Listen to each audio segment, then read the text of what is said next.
Lors du voyage à la plage, ma mère a offert à tous les enfants des ensembles de bains assortis à $300, sauf à ma fille. Elle l'a regardé et a dit, « Tu peux partager celui de l'année dernière.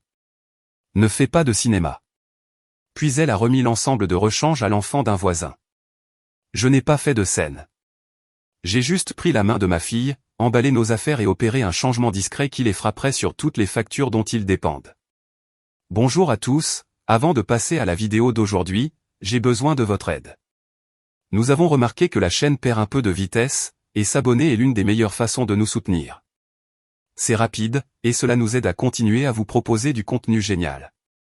Votre soutien signifie beaucoup. Continuons à faire grandir cette chaîne ensemble. Merci beaucoup. Maintenant, commençons la vidéo. Je m'appelle Brian. J'ai 31 ans, et s'il y a une chose que j'ai apprise au cours des 5 dernières années, c'est qu'être fiable vous rend invisible. Je travaille comme analyste financier dans une entreprise de taille moyenne à Charlotte. Ma fille, Melissa, a 8 ans. Elle a les cheveux foncés de sa mère et m'a tendance à tout remarquer mais à ne rien dire. Sa mère est décédée quand Melissa avait 3 ans. Le cancer ne se soucie pas des calendriers ou de l'équité. Après cela, il n'y avait plus que nous deux. J'ai appris à tresser les cheveux en regardant des vidéos YouTube à 2 heures du matin. J'ai appris à préparer des déjeuners scolaires dont les autres enfants ne se moqueraient pas. J'ai appris à être les deux parents, et j'ai appris à le faire discrètement. Mais ma famille n'a pas appris à me voir autrement que comme ce que j'avais toujours été, celui sur qui on peut compter, celui qui paie quand les choses se compliquent, celui qui ne dit jamais non. Tout a commencé il y a 5 ans lorsque mon père a eu sa première crise cardiaque. Il a survécu, mais les factures médicales les ont accablés. Mes parents vivaient déjà d'une paix à l'autre. Ma mère travaillait à temps partiel dans un cabinet dentaire. Mon père avait été superviseur de chantier, mais après l'opération, il ne pouvait plus effectuer de travaux lourds. Ils étaient en train de se noyer. J'avais 26 ans à l'époque, célibataire, pas encore d'enfant, et je venais d'obtenir une augmentation de salaire décente. Alors, quand ma mère a appelé en pleurant au sujet du paiement hypothécaire, j'ai viré l'argent. Lorsque mon père avait besoin de médicaments que l'assurance ne couvrait pas, je les ai payés. Lorsque leur voiture est tombée en panne et qu'ils n'avaient pas d'économie, j'ai payé les réparations, juste jusqu'à ce que nous nous remettions sur pied, a dit ma mère. C'était il y a 5 ans. Ma sœur, Scarlett, a 28 ans. Elle a toujours été la préférée, le bébé de la famille, celle qui a eu les fêtes d'anniversaire avec des thèmes et des châteaux gonflables loués, celle qui a eu la voiture pour son 16e anniversaire alors qu'on me disait d'économiser pour la mienne. Elle est mariée maintenant à un type nommé Louis. Ils ont 3 enfants, des jumeaux de 6 ans et une fille de 4 ans. Scarlett travaille à temps partiel comme réceptionniste, mais l'entreprise de construction de Louis est imprévisible. Certains mois sont bons, la plupart ne le sont pas. Devinez qui comble les lacunes? Je paie l'hypothèque de mes parents. Je la paie depuis 4 ans sans interruption. Cela représente $1850 chaque mois. Je paie l'assurance automobile de ma mère parce qu'elle ne peut pas se le permettre après l'accident qu'elle a eu il y a 2 ans. Je paie la couverture de santé supplémentaire de mon père parce que Medicare ne couvre pas suffisamment. J'ai payé le VUS de Scarlett lorsqu'elle a démoli sa berline. Je continue d'effectuer les paiements mensuels de cette voiture. Je paie la garderie des garçons 3 jours par semaine. J'ai payé leurs vêtements de rentrée scolaire l'année dernière. J'ai envoyé de l'argent pour les cadeaux de Noël. J'ai envoyé de l'argent pour le camp d'été. J'ai envoyé de l'argent pour la compte du voyage familial à la plage. Au cours des 5 dernières années, j'ai viré, transféré ou payé directement plus de $165 000 à ma famille. Pas un seul dollar n'a été remboursé. Pas une seule carte de remerciement n'est arrivée par la poste. J'ai d'abord tenu une feuille de calcul. Je me suis dit que je me contentais de faire le suivi pour savoir ce qu'il me devait. Mais après la 3e année, j'ai cessé de la mettre à jour. Je savais que je ne demanderais jamais de remboursement. Ce n'était pas ainsi que notre famille fonctionnait. Scarlett a obtenu de l'aide. Mes parents ont obtenu de l'aide. J'ai donné de l'aide. C'était mon rôle. Melissa ne s'est jamais plainte. Elle a remarqué cependant. Les enfants remarquent toujours. Quand je lui ai dit que nous ne pouvions pas aller à Disney World cette année parce que l'argent était serré, elle a simplement hoché la tête. Elle ne savait pas que je venais de virer $4 000 pour couvrir la facture d'impôt foncier de mes parents. Quand je lui ai dit que nous ferions une petite fête d'anniversaire au parc au lieu de louer une salle comme ses cousins, elle a souri et a dit que le parc semblait parfait. Elle n'a jamais demandé pourquoi ses cousins obtenaient des choses qu'elle n'obtenait pas. Elle l'a simplement accepté de la même manière que je l'avais fait. Je pensais que c'était ce que les familles faisaient. Vous aidez quand les gens en ont besoin. Vous vous présentez. Vous ne tenez pas les comptes. Mais j'avais tort. Le voyage à la plage était l'idée de Scarlett. Elle voulait de grandes vacances en famille. Elle voulait que les enfants aient des souvenirs. Elle voulait louer l'une de ces immenses maisons au bord de l'océan avec la terrasse enveloppante et la promenade privée jusqu'au sable. Ce sera incroyable, Brian, comme quand nous étions enfants. Nous ne sommes jamais allés à la plage quand nous étions enfants. Nous sommes allés au lac une fois et avons séjourné dans une cabane qui sentait la moisissure. Mais je ne l'ai pas corrigé. La location coûtait $6,800 pour la semaine. Scarlett a envoyé le lien dans le groupe de discussion familiale avec environ 15 points d'exclamation. Mon père a immédiatement dit qu'il ne pouvait pas se le permettre. Scarlett a envoyé un emoji triste. Ma mère a envoyé un message disant à quel point les petits-enfants seraient déçus. J'ai envoyé la compte cet après-midi-là. Personne ne m'a remercié dans le groupe de discussion. Ma mère m'a envoyé un texto en privé 2 heures plus tard. Tu es une telle bénédiction, Brian. Les enfants seront tellement excités. Les enfants, pas Mélissa en particulier, juste les enfants. J'ai dit à Mélissa que nous allions à la plage. Ses yeux se sont illuminés d'une manière que je n'avais pas vue depuis des mois. Elle a demandé si elle pouvait avoir un nouveau maillot de bain. Je lui ai dit que nous irions faire du shopping ce week-end. Nous sommes allés chez Target. Elle a choisi un simple maillot, une pièce bleue avec de petites étoiles de mer blanches dessus. Il coûtait $18. Elle m'a dit qu'il était parfait. Je ne savais pas que ma mère avait d'autres plans. Nous sommes arrivés à la maison de location un samedi après-midi. L'endroit était immense, 5 chambres, 8 salles de bain, une salle de jeu, une table de billard et des fenêtres du sol au plafond donnant sur l'océan. Scarlett et Louis ont pris la suite principale au dernier étage.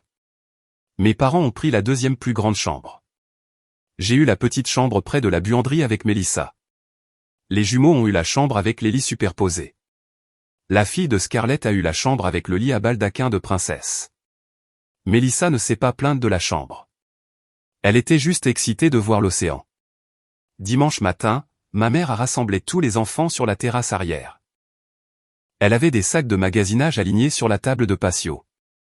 Elle souriait de cette manière large et démonstrative qu'elle a quand elle veut que tout le monde voie à quel point elle est généreuse. J'ai des surprises pour mes petits-enfants, a-t-elle annoncé. Elle a sorti des ensembles de bains assortis, de marques de créateurs, le genre que vous voyez dans les publicités Instagram, des rash-guards avec des motifs, des shorts de bain et des board shorts assortis, des ensembles coordonnés qui provenaient clairement de la même collection de boutiques. Elle en a remis un à chacun des jumeaux. Elle en a remis un à la fille de Scarlett. Elle avait même un ensemble supplémentaire, un peu plus petit, et elle l'a remis à l'enfant du voisin qui s'était promené de la maison d'à accent grave côté. Mélissa est restée là à attendre. Ma mère l'a regardée. Il y a eu une pause, une longue pause, le genre qui s'étire et se remplit de sens. Le sourire de ma mère s'est crispé. Tu peux partager celui de l'année dernière, ma chérie. Ne fais pas de cinéma. Mélissa n'avait pas d'ensemble de l'année dernière. Nous n'étions pas à ce voyage l'année dernière. Le visage de Mélissa a changé. Ce n'était pas un effondrement spectaculaire. C'était quelque chose de plus discret. Ses yeux se sont remplis. Ses épaules se sont un peu rentrées. Elle a baissé les yeux sur ses pieds nus sur la terrasse et a hoché la tête une fois. J'ai senti quelque chose se briser dans ma poitrine. Ma mère s'est détournée, aidant déjà les plus jeunes enfants à enfiler leurs nouveaux ensembles, riant de leur apparence mignonne. L'enfant du voisin, un enfant de 7 ans que je n'avais jamais rencontré auparavant, tenait son nouvel ensemble comme s'il avait gagné un prix. Scarlett a remarqué. Elle a vu le visage de Mélissa. Elle m'a jeté un coup d'œil. Pendant une seconde, j'ai pensé qu'elle allait peut-être dire quelque chose. Au lieu de cela, elle a souri vivement et a dit « Ces couleurs sont si mignonnes, maman. Tu as le meilleur goût. » Je me suis agenouillé à côté de Mélissa. J'ai gardé la voix basse. « Va emballer tes affaires, bébé. Nous partons. » Elle a levé les yeux vers moi. Ses yeux étaient humides, mais elle ne pleurait pas. Elle essayait tellement de ne pas pleurer. Est-ce que nous avons des problèmes, a-t-elle chuchoté. Non, ma chérie. Nous n'avons aucun problème. Pas un seul. Je me suis levé. Je n'ai pas crié. Je n'ai pas fait de discours. Je n'ai pas demandé à ma mère pourquoi. J'ai juste pris la main de Mélissa et je suis retourné dans la maison. Ma mère m'a interpellé, Brian, ne sois pas ridicule. Elle va bien. Je ne me suis pas retourné. J'ai fait nos valises en moins de 10 minutes. Mélissa était assise sur le bord du lit et me regardait. Elle n'a pas posé de questions. Elle tenait juste son petit maillot de bain bleu avec des étoiles de mer sur ses genoux comme si c'était quelque chose qu'elle devait protéger.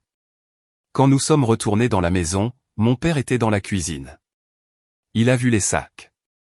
Vous ne partez pas, n'est-ce pas? Allons, Brian. Ne réagis pas de façon excessive. Nous rentrons à la maison, papa. Ta mère ne voulait rien dire par là. Tu sais comment elle est. Je me suis arrêté à la porte. Je l'ai regardée. Oui, papa.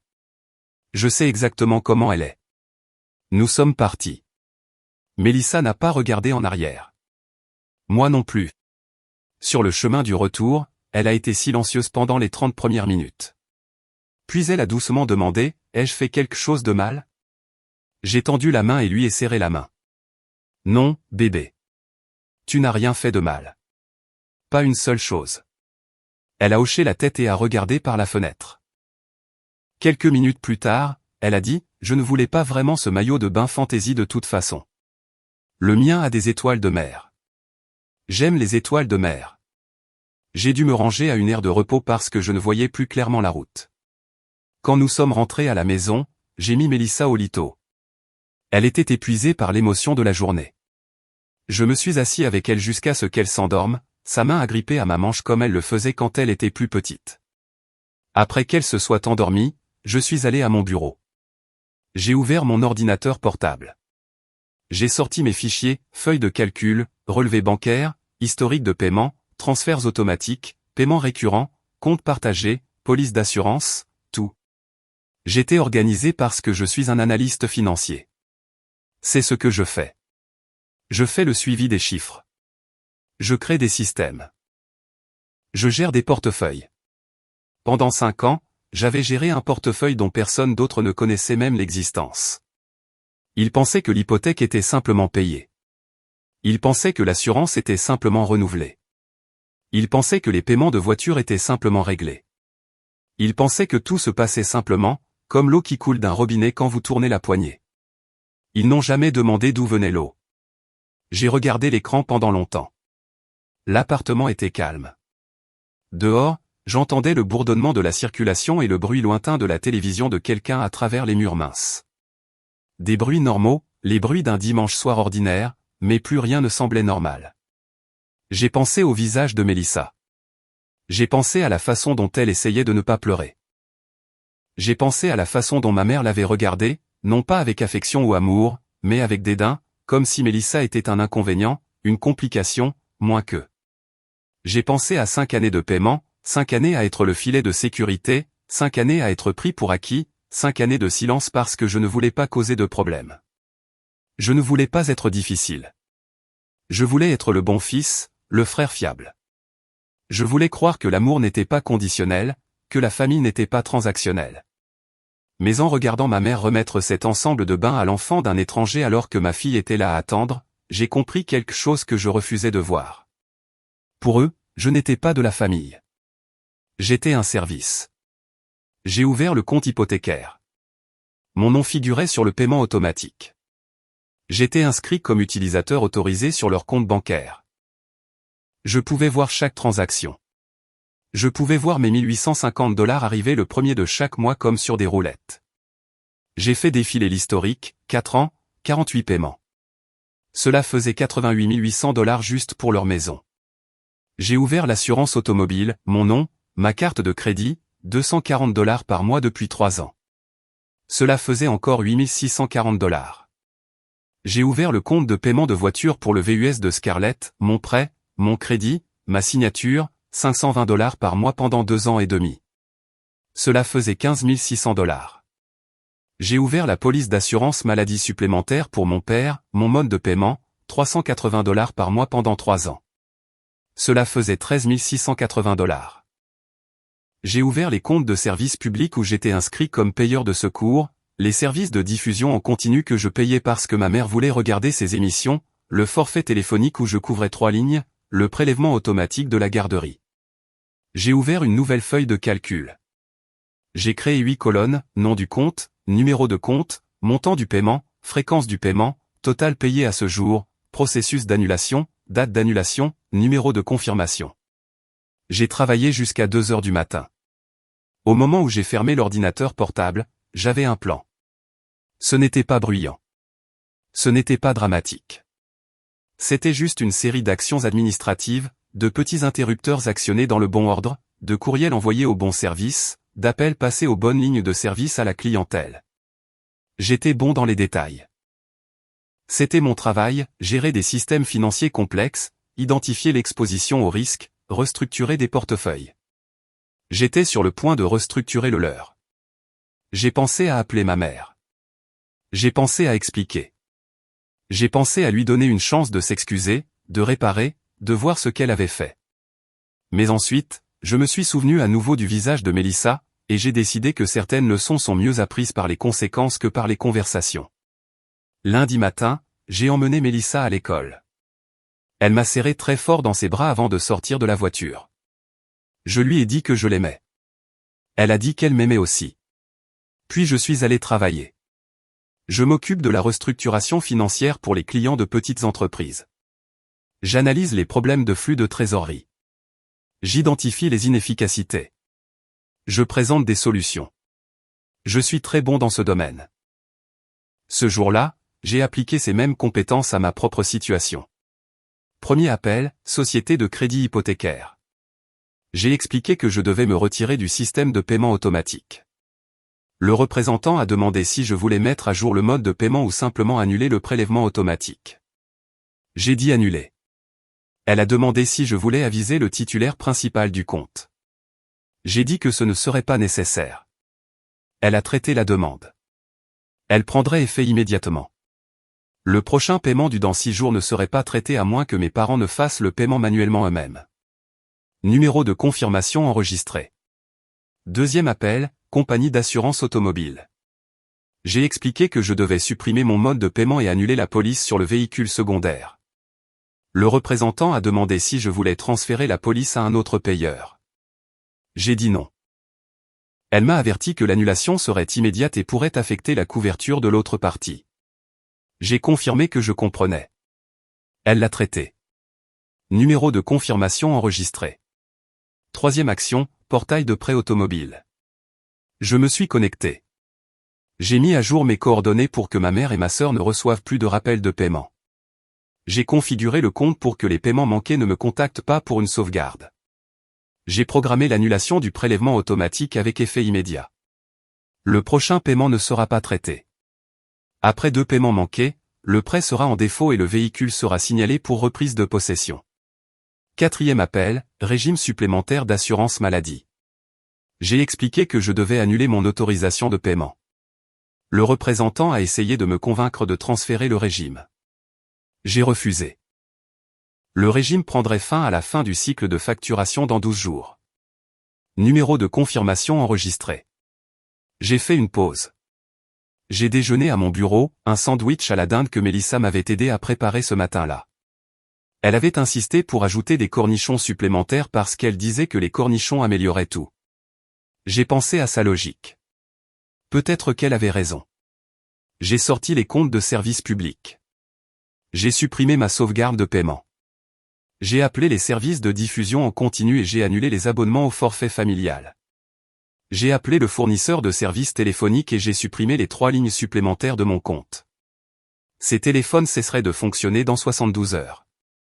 J'ai contacté la garderie. J'ai expliqué que je ne couvrirais plus le paiement.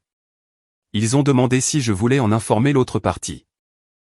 J'ai dit qu'ils pouvaient s'en occuper comme ils le souhaitaient.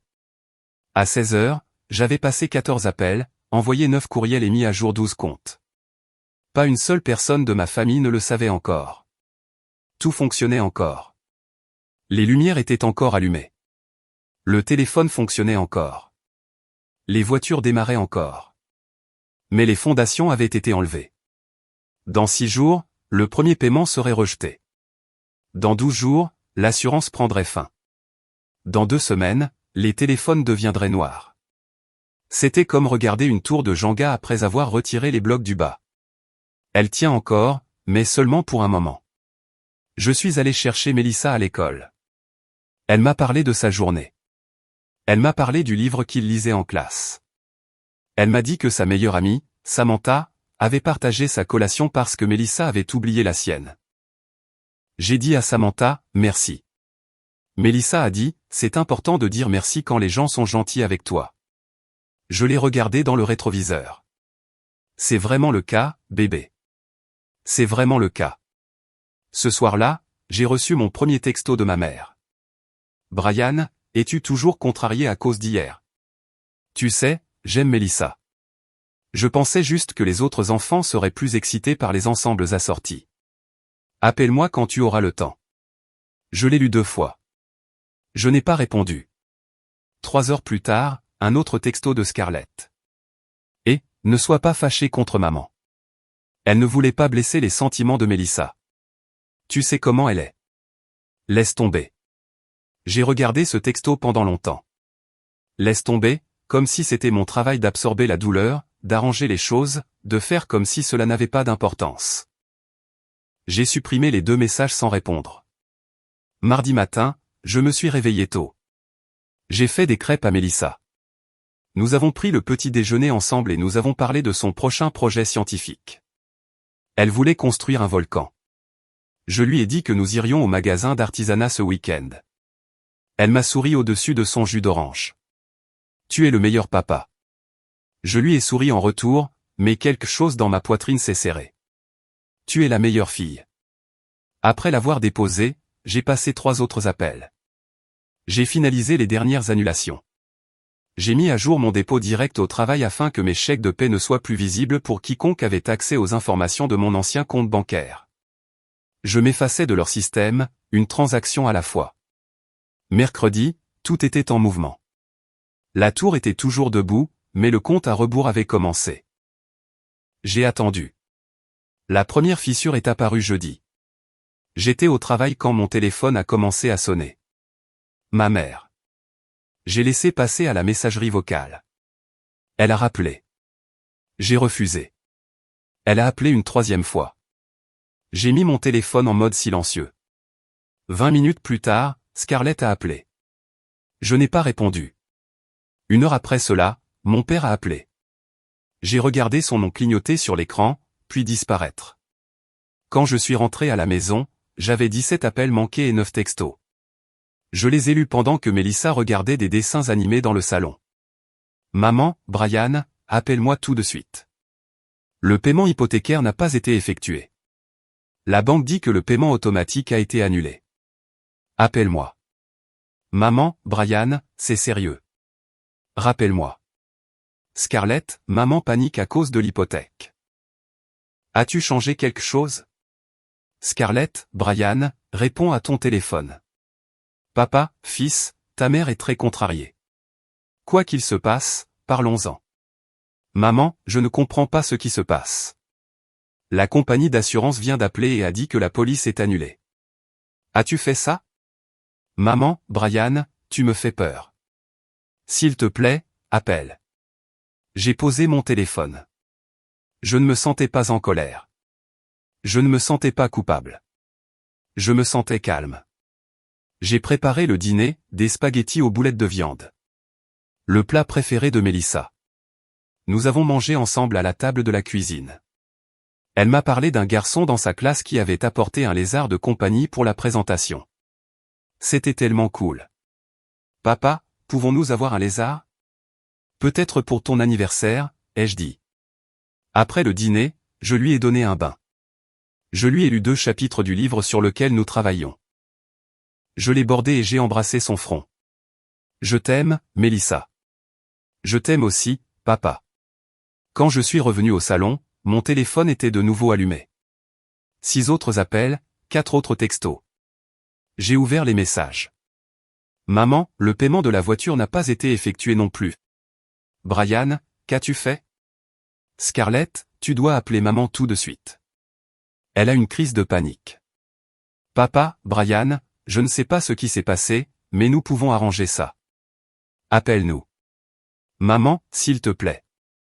Brian, je suis désolé si j'ai blessé les sentiments de Melissa. Je ne le pensais pas. S'il te plaît, rappelle-moi.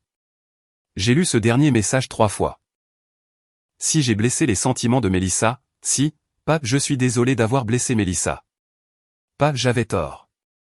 Pape, je n'aurais pas dû faire ça, si, comme si elle n'était toujours pas sûre, comme si peut-être Melissa était juste trop sensible, comme si peut-être je réagissais de façon excessive.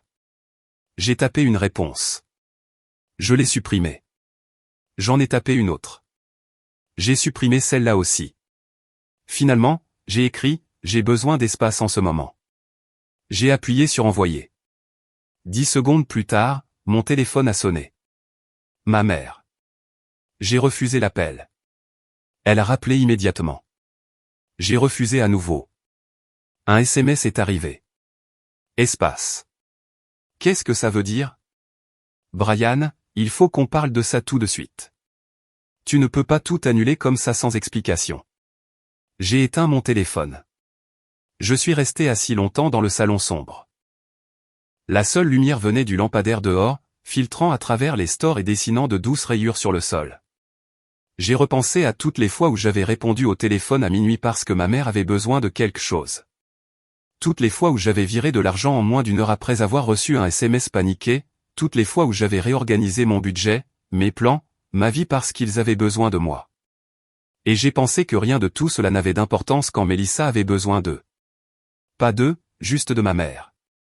Juste pour un instant, un petit geste d'équité, d'inclusion, et elle n'a pas pu le faire. Vendredi matin, j'ai rallumé mon téléphone. 32 appels manqués, 19 SMS. Je les ai parcourus. Ils étaient tous des variations sur le même thème, panique, confusion, colère, culpabilisation.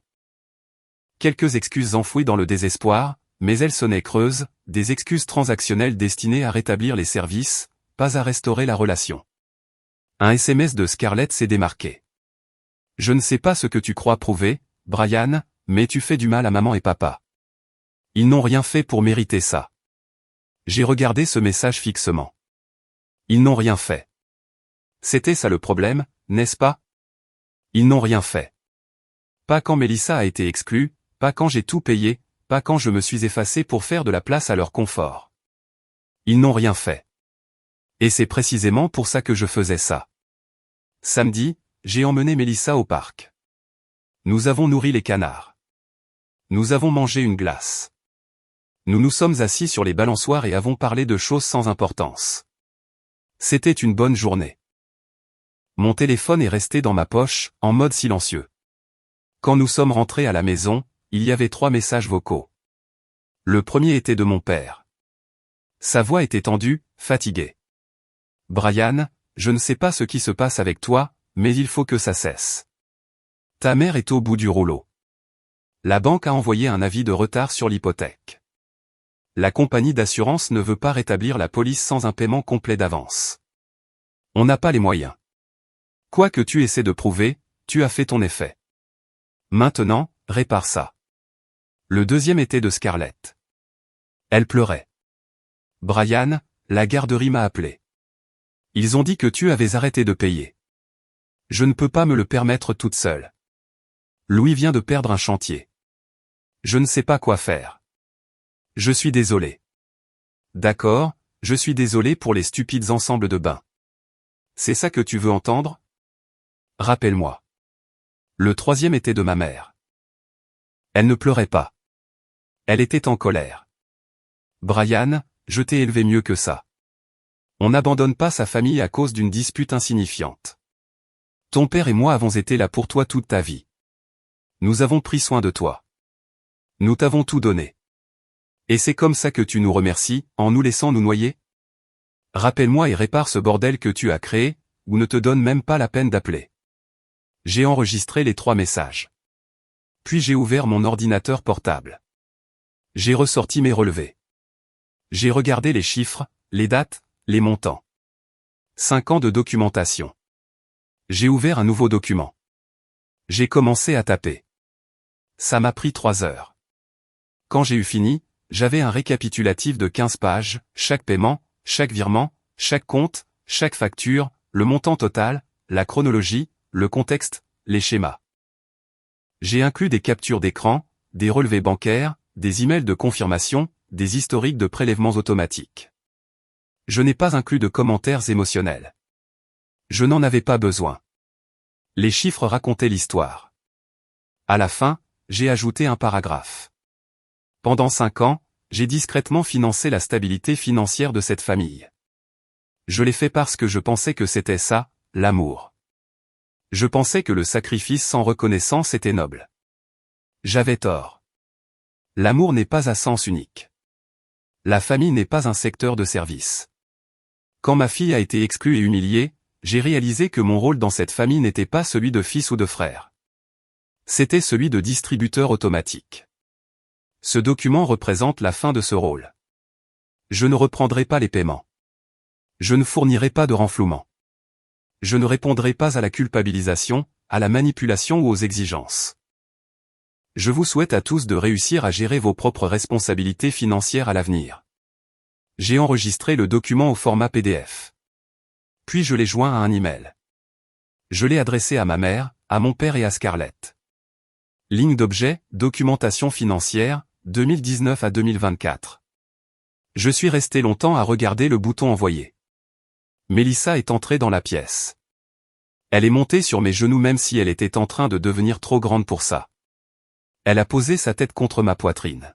« Qu'est-ce que tu fais, papa ? » « Je finis juste un peu de travail, ma chérie. »« D'accord, on peut faire des cookies plus tard ? » »« Absolument. » Elle a souri et a glissé de mes genoux, retournant dans sa chambre pour jouer. J'ai regardé à nouveau l'écran, l'email, les années de reçu et de silence et de travail invisible. J'ai appuyé sur envoyer. L'email est parti à 16h47, samedi. J'ai fermé l'ordinateur portable. Mélissa et moi avons fait des cookies, aux pépites de chocolat avec des pépites de chocolat supplémentaires parce que c'est comme ça qu'on les aime. On a mis le bazar dans la cuisine. On a ri. On a mangé trop de pâtes. C'était une soirée parfaite. Mon téléphone est resté silencieux jusqu'à 18h32. Puis ça a commencé. La première réponse est venue de mon père. « Il faut qu'on parle. Appelle-moi. » Je n'ai pas appelé. La deuxième réponse est venue de Scarlett. « Tu te moques de moi, là ? Tu as gardé des reçus comme si on était une transaction commerciale. Tu es malade, Brian. Tu es vraiment malade. » La troisième réponse est venue de ma mère. C'était long. C'était décousu. Ça a commencé par le choc, est passé au déni, a abordé la justification et s'est terminé par le blâme. La phrase clé, « On ne t'a jamais demandé de payer tout ça. Tu as proposé, tu voulais aider. Maintenant, tu agis comme si on t'avait forcé. Tu réécris l'histoire pour te faire passer pour la victime. Grandis un peu. » Je l'ai lu 2 fois. Puis j'ai posé mon téléphone. 1 heure plus tard, mon père a appelé. J'ai laissé sonner. Il a laissé un message vocal. « Brian, ta mère est très bouleversée. Elle ne pensait pas ce qu'elle a dit dans cet email. Elle est juste blessée. Nous le sommes tous. Tu nous as pris par surprise avec ça. On pensait que tout allait bien. Si tu avais un problème, tu aurais dû le dire il y a des années. Tu ne peux pas juste nous retirer le tapis sous les pieds et t'attendre à ce qu'on soit d'accord avec ça. Appelle-moi. On va trouver une solution. » J'ai supprimé le message vocal. Dimanche matin, Scarlett a envoyé une série de SMS. Louis est furieux. Il dit, « Tu nous as saboté exprès. Le paiement de la voiture a été rejeté. On a eu des frais de retard. La garderie menace de laisser tomber les garçons si on ne paie pas d'ici lundi. Tu te soucies au moins de ce que tu fais à tes neveux. Réponds-moi, Brian. » Je n'ai pas répondu. Dimanche après-midi, ma mère a essayé une approche différente. Elle a envoyé un SMS avec une photo jointe. C'était une photo de Mélissa datant d'il y a 2 Noëls. Mélissa souriait, tenant un cadeau. Ma mère avait écrit en légende, j'aime cette petite fille. Je ne lui ferai jamais de mal intentionnellement. S'il te plaît, parle-moi. J'ai regardé la photo pendant longtemps. Puis j'ai regardé la date à laquelle elle avait été prise, il y a 2 ans, avant que je ne paie la nouvelle toiture de leur maison, avant que je ne couvre les soins dentaires d'urgence, avant que je ne vire l'argent pour la compte du voyage à la plage. Je me suis demandé si elle aimait assez Mélissa pour l'inclure dans la commande d'ensemble de bains. Je me suis demandé si elle aimait assez Mélissa pour la considérer comme l'égale des autres petits-enfants. Je n'ai pas répondu aux SMS. Dimanche soir, les messages ont changé de ton. Le désespoir s'est transformé en colère. Scarlett, très bien. N'aide pas. On va se débrouiller seul. On n'a pas besoin de toi. Maman, j'espère que tu es heureux, Brian. J'espère que ce petit accès de pouvoir te fait te sentir bien dans ta peau. Papa, déçu ne suffit même pas à exprimer ce que je ressens. Lundi matin, je me suis réveillé tôt. J'ai préparé le petit déjeuner pour Mélissa, des œufs brouillés et des toasts. Nous avons mangé ensemble dans un silence confortable. Elle a levé les yeux vers moi en pleine bouchée. Papa, tu es triste? Non, ma chérie. Pourquoi tu demandes ça? Tu as l'air silencieux, c'est tout. Je pense à des trucs de grands, mais je ne suis pas triste. D'accord, tant que tu n'es pas triste. Je ne suis pas triste, ai-je dit, et je le pensais. Je l'ai déposé à l'école. Je suis allé au travail. Je me suis concentré sur mes projets. J'ai répondu aux emails des clients. J'ai examiné les rapports financiers. À midi, j'ai vérifié mon téléphone. 7 nouveaux messages. Maman, la société de crédit hypothécaire a envoyé une lettre recommandée. Nous sommes officiellement en défaut de paiement. C'est de ta faute. Scarlett, la voiture va être reprise si on ne se met pas à jour avec les paiements. Je n'arrive pas à croire que tu nous fais ça. Papa, on va perdre la maison. Brian, c'est ça que tu veux? J'ai lu les messages. Je n'ai rien ressenti d'autre qu'une sorte de clarté distante. Il ne demandait pas comment allait Mélissa. Il ne s'excusait pas pour ce qui s'était passé à la plage. Il ne reconnaissait pas les 5 années de soutien. Ils étaient juste en colère que le soutien ait cessé. Mardi, les messages ont cessé. Je ne savais pas si ça voulait dire qu'ils avaient abandonné ou s'ils étaient en train de se regrouper. Je m'en fichais. Mercredi, j'ai reçu un message d'un genre différent. Il venait de mon oncle Patrick, le frère de mon père. Il vivait dans l'Ohio. On se parlait peut-être une fois par an. Salut Brian, ton père m'a appelé. Il m'a raconté ce qui se passe. Je ne connais pas toute l'histoire, mais je connais tes parents. Je sais comment ils peuvent être. Si tu as besoin de quelqu'un à qui parler, je suis là. Sans jugement. J'ai regardé ce message fixement pendant longtemps. Puis je l'ai appelé. Il a répondu à la 2e sonnerie. Brian. Salut, oncle Patrick. Tu vas bien? Je vais mieux que je ne l'ai été depuis longtemps, en fait. Il y a eu une pause, puis il a dit, bien, c'est bien. Nous avons parlé pendant 30 minutes. Il ne m'a pas demandé de régler les choses avec mes parents. Il ne m'a pas culpabilisé. Il a juste écouté. À la fin de l'appel, il a dit, tu sais, ta grand-mère disait toujours que les gens qui t'aiment ne te font pas te sentir petit. Ils te donnent l'impression que tu comptes. On dirait que tu te sens petit depuis un moment. Ouais, ai-je dit doucement. C'est le cas. Alors peut-être qu'il est temps que tu prennes de la place. Quand nous avons raccroché, je me suis senti plus léger. Jeudi, ma mère a envoyé un dernier message. Nous vendons la maison. Nous ne pouvons pas nous le permettre sans ton aide. J'espère que tu pourras vivre avec ça. Je pouvais. 2 mois ont passé. Mélissa et moi sommes entrés dans un nouveau rythme. Nous dînions ensemble tous les soirs. Nous faisions nos devoirs à la table de la cuisine. Nous allions au parc le week-end. Nous avons construit le volcan pour son projet scientifique, et il est entré en éruption parfaitement. Elle a eu un A. J'ai arrêté de vérifier mon téléphone de manière obsessionnelle. Les messages de ma famille avaient pour la plupart cessé. De temps en temps, je recevais quelque chose de Scarlett. Généralement, c'était de la colère. Parfois, c'était de la tristesse. Je n'ai répondu à aucun d'eux. J'ai appris par l'intermédiaire de l'oncle Patrick que mes parents avaient vendu la maison. Ils ont déménagé dans une petite location. Mon père a repris un travail à temps partiel en faisant des inspections de sécurité. Ma mère a pris des heures supplémentaires au cabinet dentaire.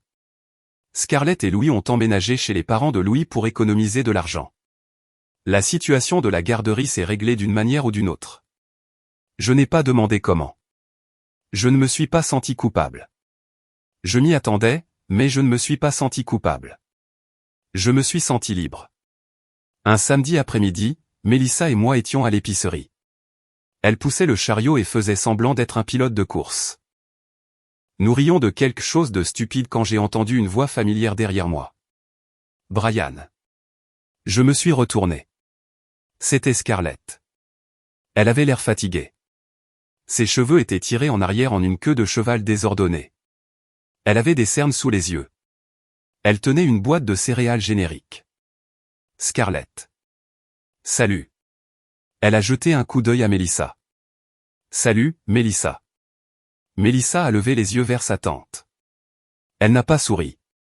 Elle a juste dit salut d'une petite voix et s'est rapprochée un peu de moi. Il y a eu une pause maladroite. Scarlett a transféré son poids d'un pied sur l'autre. Comment vas-tu, a-t-elle demandé. Nous allons bien. C'est bien. C'est vraiment bien. On aurait dit qu'elle voulait en dire plus. Finalement, elle a dit, écoute, je sais que les choses sont gâchées. Je sais que maman a eu tort. J'aurais dû dire quelque chose à la plage. J'aurais dû défendre Mélissa. J'ai attendu. Je ne pensais pas que c'était si grave sur le moment. Je pensais que tu t'en remettrais, mais je comprends maintenant. Je comprends vraiment. D'accord. C'est tout? Juste d'accord? Qu'est-ce que tu veux que je dise, Scarlett? Je ne sais pas. Peut-être qu'on peut passer à autre chose, qu'on peut redevenir une famille. Je l'ai regardé, je l'ai vraiment regardé. Nous n'avons jamais été une famille, Scarlett. Nous étions un système. Je le finançais. Vous en avez tous profité. Ce n'est pas une famille. Son visage s'est un peu crispé. Ce n'est pas juste. Peut-être pas, mais c'est vrai. Elle est restée là un autre moment, comme si elle allait argumenter. Puis elle a juste hoché la tête et s'est éloignée. Mélissa a tiré sur ma manche. Papa, on peut prendre les cookies avec les dinosaures dessus? J'ai souri en la regardant. Absolument. Nous avons fini nos courses. Nous sommes rentrés à la maison. Nous avons préparé le déjeuner. Nous avons joué à un jeu de société. Nous avons passé une journée complètement normale, banale, parfaite. Ce soir-là, après que Mélissa soit allée se coucher, je me suis assis sur le canapé avec une tasse de thé. J'ai sorti mon ordinateur portable. J'ai ouvert un nouveau document. J'ai commencé à écrire sur ce que j'avais appris. J'ai appris qu'être fiable ne signifie pas être invisible. J'ai appris que le sacrifice sans réciprocité n'est pas de l'amour, c'est de l'exploitation. J'ai appris que fixer des limites n'est pas de la cruauté, c'est du respect de soi. J'ai appris que ma fille regardait comment je laissais les gens me traiter, et si je me laissais manquer de respect, je lui apprenais qu'il était normal qu'on lui manque de respect aussi. J'ai appris que les gens qui vous aiment vraiment ne vous font pas supplier pour une décence élémentaire. J'ai appris que s'éloigner de la toxicité n'est pas un abandon, c'est une survie. J'ai fermé l'ordinateur portable. J'ai regardé autour de moi mon petit appartement. Ce n'était pas luxueux. Les meubles étaient d'occasion. Les murs avaient besoin d'être peints, mais c'était chez nous, chez moi et chez Mélissa, et c'était rempli de paix. Mon téléphone a vibré. Un SMS de l'oncle Patrick. Comment vas-tu, gamin? J'ai répondu, je vais très bien. Il a renvoyé un emoji pouce levé. J'ai souri. 3 mois plus tard, j'ai reçu une lettre par la poste. Elle venait de ma mère, manuscrite, de 4 pages. J'ai failli la jeter sans la lire, mais quelque chose m'a poussé à l'ouvrir. Elle a écrit sur la difficulté des choses, sur la façon dont ils avaient perdu la maison, sur la façon dont la fierté de mon père avait été blessée, sur la façon dont Scarlett et Louis étaient en difficulté, sur la façon dont la famille se sentait fracturée. Elle a écrit qu'elle avait beaucoup réfléchi au voyage à la plage, à Mélissa, à ce qu'elle avait fait. À la page 3, elle a finalement écrit ces mots, j'ai eu tort. J'ai été cruelle. J'ai exclu Mélissa parce que j'étais irréfléchi et égoïste. Je suis désolé. Je ne m'attends pas à ce que tu me pardonnes. Je voulais juste que tu saches que je le vois maintenant. Je vois ce que j'ai fait et je suis désolé. J'ai lu la lettre 2 fois. Je l'ai pliée soigneusement et l'ai mise dans un tiroir. Je n'ai pas répondu. Peut-être qu'un jour je le ferai. Peut-être qu'un jour je serai prêt à avoir une conversation sur la reconstruction de quelque chose, mais pas maintenant, pas encore. Pour l'instant, je me concentrais sur la famille qui comptait, celle qui était assise à ma table de cuisine tous les soirs, celle qui me regardait comme si j'avais décroché la lune, celle qui méritait un père qui connaissait sa valeur. Mélissa est entrée dans le salon. Elle avait son animal en peluche préféré sous le bras. « Papa, on peut aller à l'aquarium le week-end prochain ? » « On peut absolument. Et on peut avoir des chapeaux de requin assortis dans la boutique de souvenirs. » « Des chapeaux de requin assortis ? J'aime ça. » Elle a souri et est retournée en courant dans sa chambre. Je suis resté assis là dans le calme pendant un moment. J'ai pensé aux ensembles de bains et aux feuilles de calcul, aux hypothèques et aux limites, aux 5 années de travail invisible et à un moment de conséquences visibles. J'ai pensé que parfois la chose la plus puissante que l'on puisse faire est d'arrêter de faire quoi que ce soit. J'ai pensé que l'amour ne devrait jamais vous donner l'impression que vous ne comptez pas. Et j'ai pensé que pour la première fois depuis longtemps, j'avais l'impression de compter, pas à cause de ce que je pouvais fournir, pas à cause de ce que je pouvais payer, pas à cause de mon utilité, mais parce que j'existais, parce que j'avais de la valeur, parce que je m'étais choisi moi-même et ma fille. C'était suffisant. C'était plus que suffisant. C'était tout.